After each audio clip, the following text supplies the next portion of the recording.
I want to share a little bit of this letter with y'all that I got. I know how this young woman feels. I have felt those same feelings that she has felt. And her name is Jill Biggins. And she starts off, well, I have probably missed this opportunity, but I wanted to share this very special recipe anyway. My dad hand wrote this recipe for me when I was around 18 years old. And it's always been my favorite at any celebration. Everybody always loved it. And you can eat the raw dough because there's no eggs in this one. So that's good. She said, one of my biggest sadnesses in life has always been that I live so far away from the rest of my family. My family lives in Washington State and she lives in Florida. And let me see, I don't want to make y'all sit through all of it.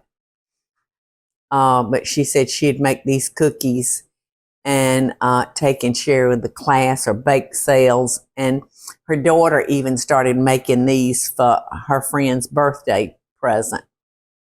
And when my daughter got married, I asked my dad to write a copy of the recipe for her as well. And I wanted it to look just like mine, handwritten on graphed paper. And he was so happy to do so. And the picture you see of him, wait, maybe I have it right here. She sent me 2 pictures.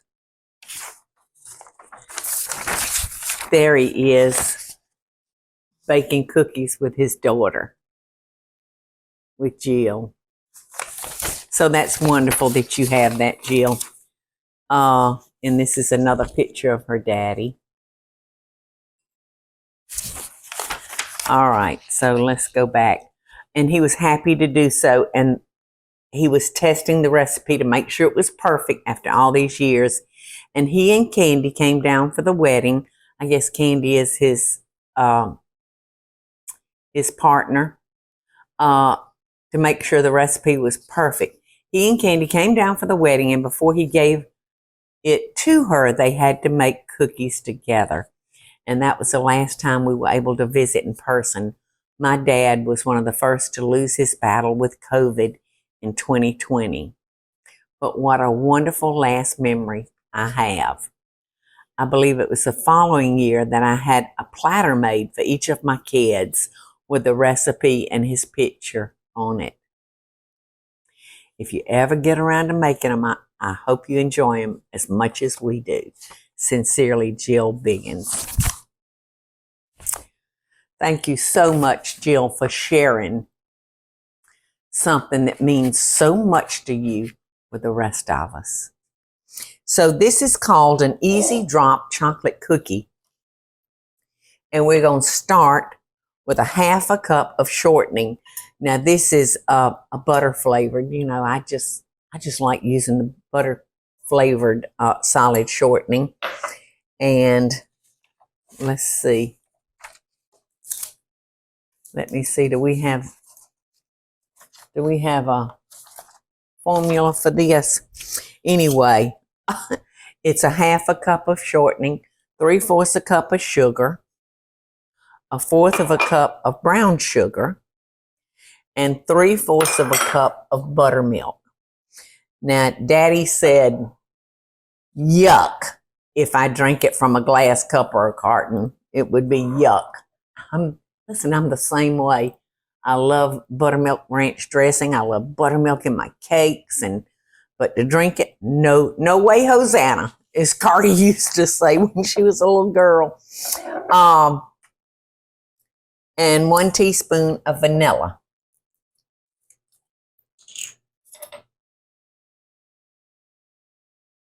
So I really don't see. Let's see, he just says mix thoroughly. So I'm going to beat this up first.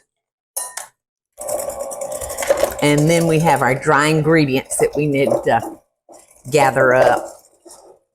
Now, on our recipe, We have chosen to use walnuts because I love walnuts, y'all. I just love them. But you can certainly use pecans or almond or macadamia nut, whatever your favorite nut is.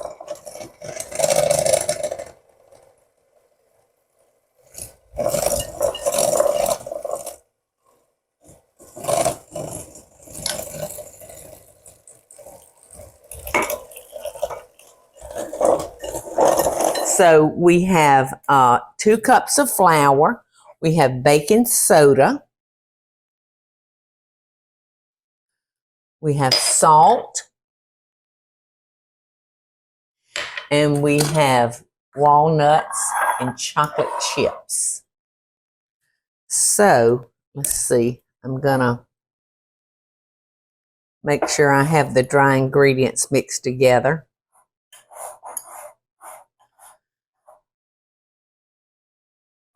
And I'm not gonna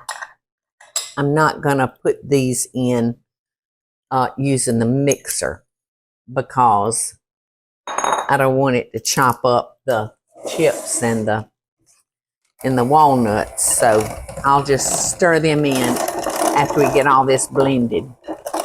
So I'm gonna fold in a cup of chocolate chips, and I think they're semi-sweet.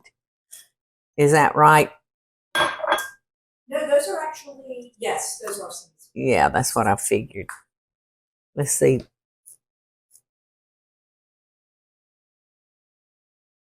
Let's see. Yeah, she just says 1 cup of chocolate chips. So you could use milk chocolate, dark chocolate, semi-sweet, whatever you want. And you know what's going to make these cookies taste so good, y'all? I can go ahead and tell it right now. It's that orange zest. The orange smells like the ride at Disney World. I think it's called Soaring. And seems like your soaring trip starts down in Florida, and the air is all of a sudden just full of orange juice and orange smell while you're soaring over Florida. It's just what it smells like in here. Now, they say to bake these cookies at 400 degrees, which is, that's a hot oven. I think that's what I read. Yeah, bake at 400 for 8 to 10 minutes. So that's a hot oven. All right, and he said do it by a heaping teaspoonful, I think he said. All right, I'm gonna help myself out a little bit. I'm gonna spray my spoon so hopefully the batter won't stick to. These are all really clean. It just had like dry ingredients in it, Teresa. You know what? I'm gonna need 2 spoons.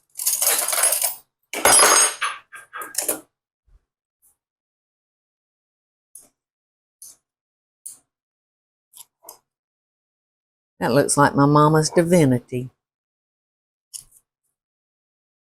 Yeah, I should have moved him over a little closer.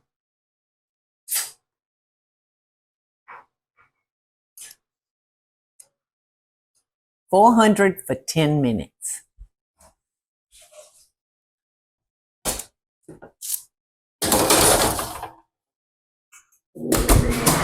And thank you, Jill.